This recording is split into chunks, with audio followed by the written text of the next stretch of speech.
How to fix Telegram, this channel can't be displayed. Hello everyone, in this video, I will show you how to fix Telegram, this channel can't be displayed. First of all, ensure that your device has a stable internet connection. A poor connection can lead to difficulties in accessing Telegram channels. Then, open up the Telegram in the web browser.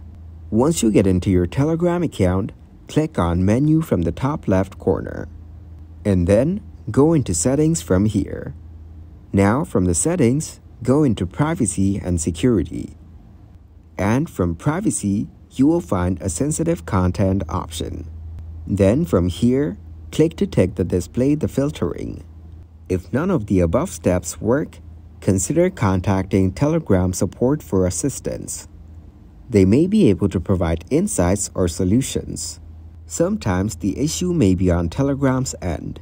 If there are server problems, you may need to wait until they're resolved. Also, check out our video on how to fix sensitive content on Telegram.